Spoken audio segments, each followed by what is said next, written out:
വലിയൊരുന്നാൾ മലപ്പുറത്താണെങ്കിൽ രണ്ടാം പെരുന്നാൾ പാലോളത്തായിട്ട് അതങ്ങനെയാണല്ലോ. എന്നാ ഇന്ന് ഞങ്ങൾ അങ്ങോട്ടാണ്.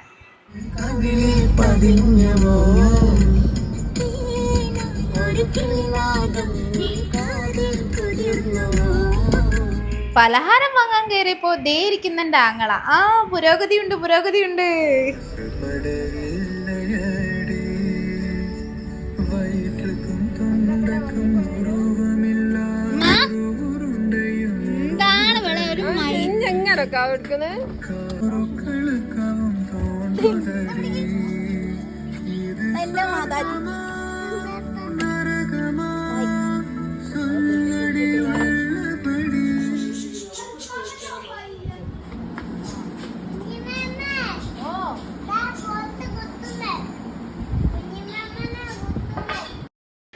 വീട്ടിലെത്തിയാ ഇങ്ങനെയാണ്. വീട്ടിലേക്ക് കയറാനൊന്നും നേരം ഉണ്ടാവില്ല. പടിമന്ന് തന്നെ ഫുഡ് അടി തുടങ്ങണം. ഉമ്മയും ഉപ്പയൊക്കെ എന്തെങ്കിലുമൊക്കെ ഉണ്ടാക്കി വെച്ചിട്ടുണ്ടാവും.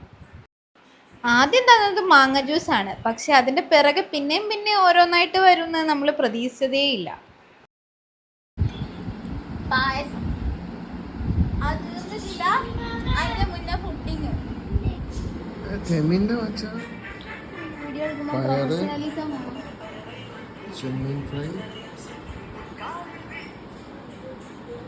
ജാക്ക് ഫ്രൂട്ട് കുരു കറി, പൊരിച്ചത്. പെരുന്നാളിന് ഞങ്ങളാരും ഇവിടെ ഇല്ലാത്തതുകൊണ്ട് ആരും ഫോട്ടോസ് ഒന്നും എടുത്തിട്ടുണ്ടായിരുന്നില്ല. എന്നാൽ പിന്നെ അടുത്ത അജണ്ട അത് തന്നെയെന്നും പറഞ്ഞ് ഞങ്ങളെല്ലാവരും ഫോട്ടോസ് എടുക്കാൻ പോയി. എങ്ങനെയുണ്ട് ഉമ്മാൻ്റെ ചുരിദാറ്? ഉമ്മാക്ക് വേണ്ടി എടുത്തതാണെങ്കിൽ ഞാൻ ഇന്നാണ് കൊണ്ടു കൊടുക്കുന്നത്. പെരുന്നാൾ കഴിഞ്ഞെങ്കിൽ എന്താ, ഉമ്മാക്ക് എപ്പോഴും പൊലിവ് തന്നെയാണ്. കുറേ കാലമായിട്ടുള്ള പൂതിയാണ് ഇങ്ങനെ കറങ്ങുന്നൊരു വീഡിയോ എടുക്കണം എന്നുള്ളത്. എന്ത് ചെയ്യാനാ, അത് സക്സസ്ഫുള്ളി അങ്ങോട്ട് ഫെയിലായിപ്പോയി. ആ ചിലവർക്ക് ശരിയാവും, ചിലവർക്ക് ശരിയാവില്ല എന്നല്ലേ. പിന്നെ കുറച്ച് ഫോട്ടോസും വീഡിയോസൊക്കെ എടുത്ത് ഞങ്ങൾ തിരിച്ചു പോകാൻ നിൽക്കുമ്പോഴാണ് പൊന്നു വന്നത്. അപ്പോൾ പിന്നെ അവളെയും കൂടെ കൂട്ടി ഒരു ഫോട്ടോയും കൂടെ എടുത്തു. വീട്ടിൽ തിരിച്ചെത്തിയതും അവൾ പാനിപ്പൂരി ഉണ്ടാക്കിട്ടോ. അത് കഴിക്കാനിരിക്കുമ്പോഴാണ് കുറച്ചും കൂടെ വിരുന്നാരും വന്നത്.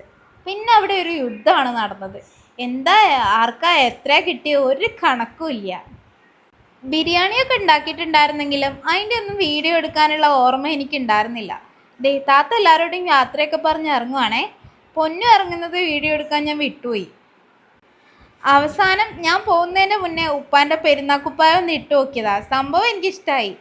എൻ്റെ ഇട്ടുനോക്കല് കണ്ടിട്ട് ഉപ്പ പറഞ്ഞു, എന്നാ നീ അത് എടുത്തോ. ഉപ്പം മനസ്സിൽ വിചാരിക്കുന്നത് ഇതായിരിക്കും, മര്യാദക്ക് ഒരു നൈറ്റി ഇടാൻ ഉമ്മാക്ക് കിട്ടാറില്ല, ഇനിയിപ്പോൾ ഷർട്ട് എനിക്കും കിട്ടാതിരിക്കുമോ എന്ന്. എന്തായാലും ഞങ്ങൾ തിരിച്ച് വീട്ടിൽ പോയിട്ടോ.